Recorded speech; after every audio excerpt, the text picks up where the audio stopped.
নমস্কাৰ আৰু সকলোকে মোৰ ইউটিউব চেনেল পূজা চৰললৈ পুনৰবাৰ স্বাগতম জনাইছোঁ।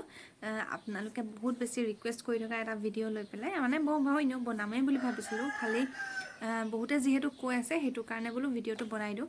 আপোনালোকে থাম্বনেইল দেখি গমেই পাইছে যে DLED এণ্ট্ৰেন্সৰ বিষয়ে আজি বনাইছোঁ, যিটো DLEDৰ পেড হয়, মানে প্ৰি এণ্ট্ৰি টেষ্ট বুলি কোৱা হয়। যিটো আপোনালোকে যদি DLED কৰিম ভাবিছে তেতিয়াহ'লে আপোনালোকে ডাইৰেক্ট এডমিশ্যন ল'ব নোৱাৰে। তাৰ কাৰণে আপোনালোকে এটা এণ্ট্ৰেন্সত বহিব লাগিব, যিটো প্ৰি এণ্ট্ৰি টেষ্ট বুলি কয়। ঠিক আছে, সেই এণ্ট্ৰেন্সত মানে DLED দিবৰ কাৰণে আপোনালোকে আগে এটা এক্সামত বহিব লাগিব, পাছ কৰিব লাগিব। তাৰপিছত আপোনালোকে মাৰ্কছ চাব, তাৰপিছতহে আপোনালোকে মানে আকৌ মানে ডাইট বা যিখিনি থাকে DLEDৰ যিখিনি ইনষ্টিটিউশ্যন থাকে তাত আপোনালোকে এপ্লাই কৰিব পাৰিব। ঠিক আছে, ফাৰ্ষ্ট কথা সেইটো। এতিয়া আহিছোঁ DLEDৰ মানে আপোনালোকে যদি DLED কৰিম ভাবে তেতিয়াহ'লে আপোনালোকৰ মানে কোৱালিফিকেশ্যন কি লাগিব, বা আপোনালোকৰ কিমানখিনি কি ডিগ্ৰী থাকিব লাগিব, বা কি মানে কি পঢ়া হ'ব লাগিব, আপোনালোক কিমানখিনিৰ কোনে মানে এপ্লাই কৰাৰ কাৰণে যোগ্যতা মানে। ঠিক আছে, যোগ্যতাখিনি ক'বলৈ হ'লে DLED যদি কৰিম ভাবে, এণ্ট্ৰেন্স দিম ভাবে, তেতিয়াহ'লে আপোনালোকে মিনিমাম হাই ছেকেণ্ডেৰী পাছ হ'ব লাগিব। ঠিক আছে, যিটো 10+2 মানে হাই ছেকেণ্ডেৰী পাছ হ'ব লাগিব।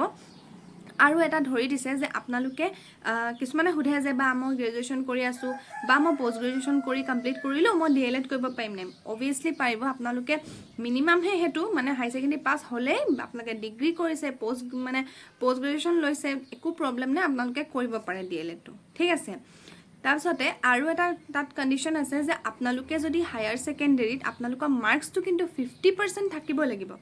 ঠিক আছে, হাই ছেকেণ্ডেৰীত মানে 50% যিসকলৰ আছে তেওঁলোকে মানে এপ্লাই কৰিব পাৰিব DLEDৰ যিটো প্ৰি এণ্ট্ৰি টেষ্টত বহিবৰ কাৰণে এপ্লাই কৰিব লাগিব ন, অনলাইন এপ্লাই। তো তেতিয়াহে আপোনালোক মানে তাৰ কাৰণে যোগ্য হ'ব, যদিহে আপোনালোকৰ হাই ছেকেণ্ডেৰীত 50% মাৰ্কছ আছে, 50% আছে। ঠিক আছে, আৰু যিসকল মানে STP বা ST হিলছ, ঠিক আছে, তেওঁলোকৰ কাৰণে কিন্তু ৰিলেক্সেশ্যন আছে, বা PWD কেণ্ডিডেটসকলৰ কাৰণে 5% ৰিলেক্সেশ্যন আছে।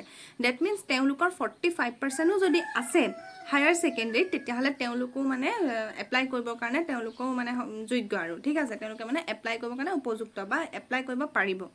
হ'ল, সেইটো কথা ক্লিয়াৰ কৰি দিছোঁ। আপোনালোকে হায়াৰ ছেকেণ্ডেৰীটো মিনিমাম কোৱালিফিকেশ্যন যে আপোনালোকে হায়াৰ ছেকেণ্ডেৰী পাছ হ'বই লাগিব। তাৰ ওপৰত যদি আপোনালোকে কিবা ডিগ্ৰী কৰিছে লৈছে তেতিয়াহ'লেও মানে আপোনালোকে এপ্লাই কৰিব পাৰিব। খালি আপোনালোকৰ হায়াৰ ছেকেণ্ডেৰীত কিন্তু 50% মাৰ্কছ মিনিমাম থাকিব লাগিব। হ'ল, আৰু বাকী PWD, STP, STH মানে ST হিলছ প্লেইনছ এওঁলোকৰ কাৰণে, আৰু SC তেওঁলোকৰ কাৰণে খালি 5% এটা ৰিলেক্সেশ্যন থাকে। হ'ল, আৰু বহুতে সুধি আছিলে যে বা এজ কিমান, মানে কিমানটো এজৰলৈকে আমি এপ্লাই কৰিব পাৰিম। হা, যদি আপোনালোক জেনেৰেল কেটেগৰীৰ হয় তেতিয়াহ'লে আপোনালোকে মানে 34 ইয়াৰ্ছলৈকেহে এপ্লাই কৰিব পাৰিব DLED কৰিবৰ কাৰণে। যিটো এণ্ট্ৰেন্সত এপ্লাই কৰিব লাগিব তাৰ কাৰণে আপোনালোক 34 ইয়াৰ্ছ যদি আপোনালোকৰ হৈছে দেন তেতিয়ালৈকে পাৰিব। যদিহে আপোনালোকৰ কাৰোবাৰ 35 হৈছে, কিছুমানক দেখা যায় ন, মানে বেছি এজ হ'লেও তেওঁলোকে কৰিব বিচাৰে। যদি আপোনালোক জেনেৰেল কেটেগৰী হয়, যদি আপোনালোকৰ 34+ হৈছে, তেতিয়াহ'লে কিন্তু আপোনালোক মানে এপ্লাই কৰিবলৈ মানে যোগ্য নহয়, আপোনালোকে এপ্লাই কৰিব নোৱাৰিব। ঠিক আছে, এপ্লাই কৰিবৰ কাৰণে 18 বছৰৰ কম হ'ব নালাগিব আৰু 34 বছৰৰ বেছি হ'ব নালাগিব জেনেৰেল কেটেগৰীখিনি। ঠিক আছে, 18ৰ তলত হ'ব নালাগিব এজটো, আৰু 34 ইয়াৰ্ছতকৈ বেছি হ'ব নালাগিব জেনেৰেলখিনিৰ কাৰণে। বাকী ST হিলছ, STP বা কি আছিলে PWD তেওঁলোকৰ কাৰণে কিন্তু 2 ইয়াৰ্ছ ৰিলেক্সেশ্যন থাকে। ডেট মিনছ তেওঁলোকৰ 36 ইয়াৰ্ছলৈকে পাৰে তাৰমানে। ঠিক আছে, হেৰি কি কয়, জেনেৰেল আৰু OBC সকলেহে মানে এইটো কথা দেই, মই অকল জেনেৰেল বুলি কৈ পাইছোঁ। তেওঁলোকৰ 18 বছৰ তলত হ'ব নালাগিব, 34 ইয়াৰ্ছতকৈ বেছি হ'ব নালাগিব। বাকী যিখিনি ৰিজাৰ্ভ কেটেগৰী আছে তেওঁলোকৰ কাৰণে 2 ইয়াৰ্ছ এজৰ ক্ষেত্ৰতো ৰিলেক্সেশ্যন থাকে। ঠিক আছে, জেনেৰেল বা OBC সকলে 34 ইয়াৰ্ছলৈকেহে পাৰিব, কিন্তু যি মানে বাকী ৰিজাৰ্ভ কেটেগৰীখিনি আৰু গম পাইছেই নহয়, তেওঁলোকে কিন্তু 2 ইয়াৰ্ছ বেছিকৈ পাৰে, মানে 36 এজ মানলৈকে এপ্লাই কৰিব পাৰে। ঠিক আছে, আৰু ৰিজাৰ্ভেই হওক বা জেনেৰেল হওক OBC হওক, তেওঁলোকে মানে 18ৰ তলত কিন্তু কোনেও এপ্লাই কৰিব নোৱাৰিব। ঠিক আছে, কাৰণ আমি হাই ছেকেণ্ডেৰী পাছ কৰোঁতে আমাৰ 18+ হয় ন, তো যিহেতু হাই ছেকেণ্ডেৰী পাছ লাগে গতিকে আপোনালোকে 18+ হ'বই লাগিব। খালি 34 ইয়াৰ্ছলৈকে জেনেৰেল OBCয়ে পাৰিব, আৰু 36লৈকে মানে 2 ইয়াৰ্ছ বেছিকৈ পাৰিব বাকী ৰিজাৰ্ভ কেটেগৰীখিনিয়ে। ঠিক আছে বস্তুখিনি ক্লিয়াৰ কৰি দিছো যিসকল নতুনকৈ আহিছে তেওঁলোকেও মানে নাজানিবও পাৰে যেহেতু আগতো ভিডিঅ' দিয়া আছে আপোনালোকে নেপায় মই মানে প্লেলিষ্ট বনাব নোৱাৰো সেইকাৰণে আকৌ এবাৰ ডিসকাস কৰি দিছো ঠিক আছে তাৰপিছতে আৰু কি কম ভাবিলো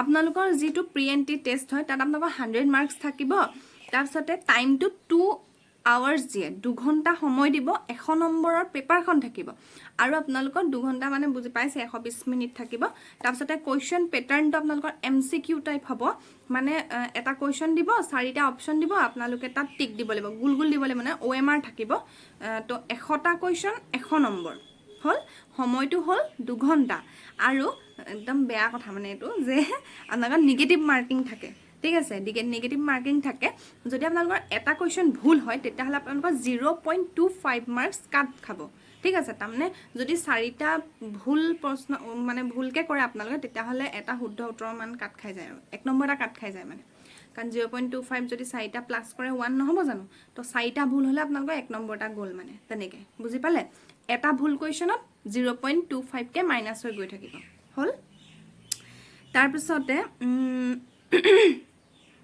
আৰু আপোনালোকৰ যিখন ডিএলএডৰ এন্ট্ৰেন্সৰ যি সিলেবাস তাত দুটা পাৰ্ট থাকে সেকশন 1 আৰু সেকশন 2 আপোনালোকৰ সেকশন 1 ত 35 মাৰ্কস থাকে ঠিক আছে সেকশন 1 ত 35 মাৰ্কস থাকে আৰু সেকশন 2 ত থাকে আপোনালোকৰ 65 মাৰ্কস ঠিক আছে সেকশন 2 ৰ ওয়েটেজটো বেছি আৰু সেকশন 1 ত 35 মাৰ্কস এটো নহয় যে 35 আছে এটো আমি কমকে চাম এটো নহয় এটো কেতিয়াও নকইব সব সমানে চাই যাব লাগিব ঠিক আছে দুটা সেকশন 35 মাৰ্কস আছে সেকশন 1 65 আছে সেকশন 2 প্লাস কইলে 100 হ'ব হল তাৰপিছতে সেকশন 1 ত থাকিব আপোনালোকৰ জেনাৰেল ইংলিশ তাৰপিছত জেনাৰেল নলেজ আৰু ৰিজনিং ঠিক আছে তাৰপিছতে সেকশন 2 ত থাকিব আপোনালোকৰ জেনাৰেল ম্যাথমেটিক্স তাৰপিছতে জেনাৰেল সায়েন্স এণ্ড এনভায়ৰনমেন্টাল ষ্টাডিজ মানে ইভিএস যেটো শৰ্ট কে কম তাৰপিছত থাকিব সোশিয়াল সায়েন্স আৰু ল্যাঙ্গুৱেজ তাৰমানে যদি আপোনালোকে ল্যাঙ্গুৱেজ চুজ কৰিব পাৰে আসামিজ তাৰপিছত বাংলা বড়ো এই তিনটাৰ ভিতৰত যিকোনো এটা চুজ কৰিব পাৰে ম্যাক্সিমামে আসামিজে চুজ কৰে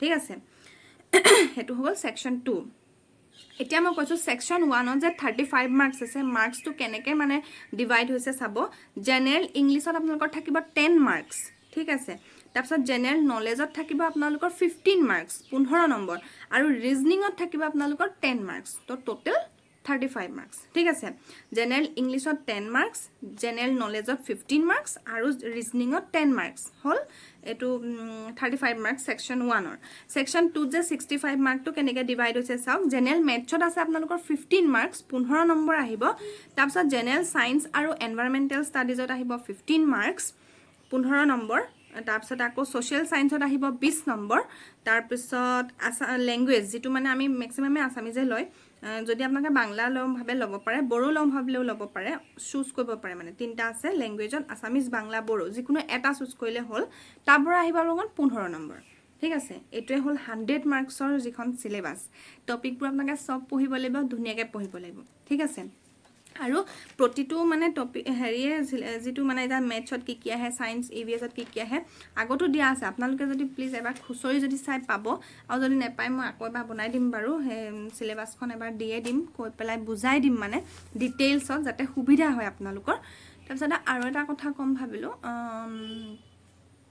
আপোনালোকে কিছুমানে সুধিছিলে যে মানে ডিস্ট্ৰিক্টত বেলেগ বেলেগকে হয় নেকি এন্ট্ৰেন্স নহয় একেদিনাই হ'ব আপোনালোকে ঠিক আছে এন্ট্ৰেন্সটো এটাই হ'ব একেদিনাই হ'ব তাৰ পিছত আপোনালোকে কোড এপ্লাই কৰে কোড আছে হেতু আপোনালোকৰ নিজৰ ডিসিশন হ'ব ঠিক আছে কোনবা ডিস্ট্ৰিক্টত নাথাকিবও পাৰে ঠিক আছে তেনেকুৱা হয় কথাবোৰ মানে তাৰ পিছতে আৰু এটা কথা কওঁ যে আপোনালোকৰ কেতিয়া হ'ব এক্সাম আপোনালোকৰ এক্সাম হ'বকে মানে ইনেটো সেপ্টেম্বৰ মানত হয় হা মানে জুলাই মানত আপোনালোকৰ নোটিফিকেশন একচুয়ালি উলাই হে জুনৰ লাষ্টত বা জুলাইত এনেকুৱা উলাই আৰু সেপ্টেম্বৰত আপোনালোকৰ এক্সাম হ'বগে এবা আগবাহে যদিও নাজানো বাৰু নোটিফিকেশন পালেটো জনামে কিন্তু প্ৰত্যেকবাৰে হেতু সিস্টেমতে গৈ আছে সেপ্টেম্বৰতে এক্সাম হয়গে আগে বিএডৰ এন্ট্ৰেন্স কিনি হৈ যায় তাৰ পিছত ডিএলএডৰ হয় কিন্তু এখিনতে মানে আৰু হোৱাটোটো হ'বই আৰু কাৰণ এতিয়ালৈকে যেহেতু নহব বুলি নাহিলে নোটিফিকেশন মই হেকেনে ভিডিও দিয়া নাছিলো গতিকে হ'ব ঠিক আছে যোৱা বছৰ তা আগৰ বছৰ বহুতে কৈ আছিল নহব বুলি ইনে ভিডিও দিছে কিবা কিবি আৰু কিন্তু নোটিফিকেশনটো দিব ন যে এবাৰ পা নহয় যেহেতু এতিয়ালৈকে দিয়া নাই তো হ'ব সেইকাৰণে ভাবিছোঁ হ'ব বুলি। আৰু ছেপ্টেম্বৰত এক্সাম হয় আচলতে, যদি আগে দি দিয়ে নাজানো, কিন্তু যোৱা সেই মই 2 বছৰৰ পৰা ভিডিঅ' দি আহিছোঁ, 2 বছৰৰ পৰাই বা আগতো সেই ছেপ্টেম্বৰ মানতেই এক্সাম হয়গৈ। ঠিক আছে, সেইখিনিয়ে গম পালে 100 মাৰ্কছৰ হয়। আৰু আপোনালোকে খালি এটা কথাই ক'ম যে এতিয়াৰ পৰাই পঢ়ি থাকিব লাগিব, কাৰণ চাওক যোৱা বছৰ আগৰ বছৰ মই প্ৰথম ভিডিঅ' দিছোঁ, তেতিয়া কিন্তু মই দিয়া ভিডিঅ'ৰ পৰা বহুত মানে কুৱেশ্যন আহিছে। ঠিক আছে, কিন্তু তাৰপিছতে আৰু এতিয়া যিটো মানে লাষ্ট ইয়েৰ হৈ গ'ল DLED এণ্ট্ৰেন্স এক্সাম, তাত কিন্তু পেটাৰ্ণ আহিছে, কুৱেশ্যন নহাকৈ থকা নাই। আৰু চবে মানে এইটো বস্তু হয় হা, এতিয়া এইটো ভুল নকৰিব, মই যে এতিয়া যিবোৰ ভিডিঅ' দিম সেয়াই যে পঢ়িম সেইটো নহয়। আগতো মানে সেনেকুৱা ভিডিঅ' দিয়া আছে, সেই আগৰ ভিডিঅ'খিনিৰ পৰাও কিন্তু যোৱা বছৰ মানে আহিছে কুৱেশ্যন। কিন্তু চবে কি কৰিলে, মই নতুনকৈ দিয়া ভিডিঅ'খিনিয়ে অলপ চালে, তাৰপৰাও আহিছে, কিন্তু তাৰ আগৰ বছৰ দিয়া ভিডিঅ'ৰ পৰাও আহিছে মানে। সেইকাৰণে যিমান আছে গোটেইখিনি চাব, তেতিয়াহে আপোনালোকৰ সুবিধা হ'ব, লাভ হ'ব। আৰু এইটোও নহয় যে মই যে ভিডিঅ'ত এইকেইটা কুৱেশ্যন দিছোঁ এইকেইটাই মই চাম, সেইটোও নহয়। আপোনালোকে মই কুৱেশ্যনটো এতিয়াও মই BED এণ্ট্ৰেন্সৰ কাৰণে মানে কৰাই থাকোঁতেও মই এইটোৱে কৈছোঁ যে কুৱেশ্যনটো দি দিম, তাৰপিছত আপোনালোকে ৰিলেট কৰি ল'ব যে এই কুৱেশ্যনটোৰ লগত আৰু মই কি চাব লাগিব মানে। বুজি পাইছেনে? এখন কিতাপ দি দিলে আপোনালোকৰতো খেলি মেলি হ'ব। আমি জাষ্ট আপোনালোকৰ লাইনটো দেখুৱাই দিছোঁ। ঠিক আছে, যে এইখিনি পঢ়িব লাগে, এনেকুৱা কুৱেশ্যন আহে, হয় নহয়? তাৰ ভিতৰততো কমন আহি যায়, সেইটোতো আৰু সেইটো বহুত ভাল কথা, কিন্তু তেনেকুৱা হয় মানে, বুজি পালে? তো পঢ়া অলপ সেইটো মানে অকণমান নিজেও চাব যে সেল্ফ ষ্টাডিটো বহুত ডাঙৰ কথা, আৰু স্মাৰ্ট ষ্টাডি কৰিব লাগিব। এনেই গোটেইখিনি বস্তু পঢ়িটোতো লাভ নাই, বুজি পাইছে কথাটো? তো সেনেকৈ পঢ়িব লাগিব মানে। আগৰ ভিডিঅ' চাব, মানে ৰিলেট কৰিব বস্তুবিলাক, যে ক'ৰ পৰা কেনেকৈ পঢ়িছোঁ, কোনখিনিৰ পৰা কোনটো ছাবজেক্টৰ এইটো টপিকৰ কি কুৱেশ্যন আহিছে, কেনেকুৱা কুৱেশ্যন আহিছে, এইবাৰ তেনেকৈ কি আহিব পাৰে, এনেকুৱা নিজে অলপ আইডিয়া পাব। বুজি পালে? মইতো কুৱেশ্যন তেনেকৈয়ে উলিয়াই দিওঁ। তো সেনেকুৱা। আৰু এইটোও নহয় যে অকল প্ৰিভিয়াছ ইয়েৰৰ কুৱেশ্যনখিনি চাই যাব, সেইটো ভুলতো নহয়। প্ৰিভিয়াছ ইয়েৰৰ কুৱেশ্যনৰ পৰা এটা দুটা আহিবও পাৰে, মইতো 90% নাহিবও পাৰে বুলিয়ে কওঁ। কাৰণ কেণ্ডিডেট বাঢ়ি যোৱাৰ কাৰণে মানে কম্পিটিশ্যনটো বেছি হৈছে, তাৰপিছত আকৌ মানে পেটাৰ্ণটো সলনি হৈ গৈছে।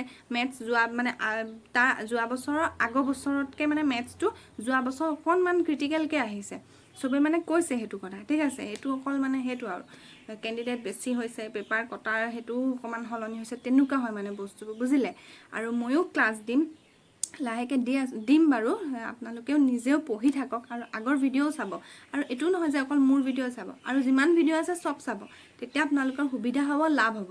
ঠিক আছে, কিছুমান বস্তু খালি এতিয়া মেথছৰ কথা যদি কওঁ হা, মেথছৰ ক্ষেত্ৰত এনেকুৱা হয়, আপোনালোকে যদি মই কিবা এটা যেনিবা পঢ়াই আছোঁ, মানে মেজাৰমেণ্টৰ সেইটো যেনিবা মোৰ পৰা চাই আছে, তো সেইটো যদি তেতিয়াহ'লে মোৰ পৰাই চাব। আকৌ যদি বেলেগৰ পৰা চাই আছে নহয়, তেতিয়া বেলেগৰে চাব, আকৌ মোৰ চাই নিদিব। যদি মেথছৰ ক্ষেত্ৰত তেনেকুৱা হয়, আপোনালোকে কাৰোবাৰ এটা ভিডিঅ' চালে, এইটো বস্তু মই এনেকৈ পঢ়িলোঁ, তাৰপিছতে আকৌ মোৰ ভিডিঅ' চাই দিলে, তো লাগিলে তাতে মানে লেঠাটো লাগিব, খেলি মেলি লাগি যাব মানে। পটকৈ মোৰ চাই থাকোঁতে এনেকুৱা লাগিব যে পূজা বাইহে মানে অকণমান ইজিকৈ পঢ়াইছে, আকৌ বেলেগৰ এটা চালে এনেকুৱা লাগিব, এই টপিকচোন পূজা বাতকৈ এওঁহে বেছি ভালকৈ পঢ়াইছে, এনেকুৱা লাগিব যে আপোনালোকে মাজৰ সময় পাহৰি যাব মানে।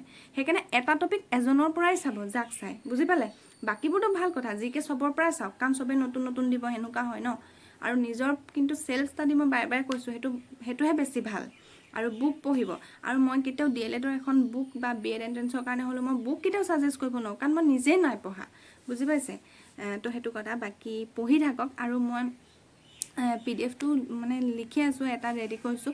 মানে কি হয়, অলপ বেছিকৈ কুৱেশ্যন দিবলৈ হেৰি কৰিছোঁ, যাতে আপোনালোকৰ সুবিধা হয়, গোটেই চিলেবাছটো যাতে কভাৰ কৰিব পাৰোঁ, মেথছ ৰিজনিঙৰ বাহিৰে দেই। মেথছ ৰিজনিংটো মই কেতিয়াও PDF নবনাওঁ, কাৰণ সেইটো বনাবও নোৱাৰি, বাকীখিনি মানে। তো যেতিয়া হ'ব আপোনালোকক মই জনাই দিম, তেতিয়া আপোনালোকে ল'ব পাৰিব, যদিহে লয় মানে আৰু সুবিধা হোৱাকৈ, কাৰণ চব কুৱেশ্যন ভিডিঅ'ত দিবলৈ খুব বেছি দিগদাৰ হয়, ইয়াত নেটৱৰ্কৰ প্ৰব্লেম, সেইটো কাৰণে। বাকী ভিডিঅ'টো যদি শেষলৈকে চাইছে, থেংক ইউ ছ' মাছ। এতিয়াৰ পৰাই পঢ়ি থাকক। ছেপ্টেম্বৰ বুলি ক'লে বহুত দিন আছে নিচিনা লাগিছে, কিন্তু পঢ়োঁ বুলি ক'লে আপোনালোকৰ হাতত সময় কম আছে, সেইটো কাৰণে। বাকী কিবা যদি এনেই মানে কুৱেশ্যন থাকে, আপোনালোকে সুধিব পাৰে। আৰু যদি মই কমেণ্টত ৰিপ্লাই কৰিব পাৰোঁ, অভিয়াছলি ৰিপ্লাই কৰিম। আৰু যদি মই নোৱাৰোঁ, যিটো মই এইটো কথা বেছিকৈ কৈ পাওঁ, সেইকাৰণে বেছি এক্সপ্লেইন দিব গ'লে মানে মই ভিডিঅ' বনাই দিম। ঠিক আছে, থেংক ইউ। একোত যদি ডাউট থাকে মোক সুধিব পাৰে।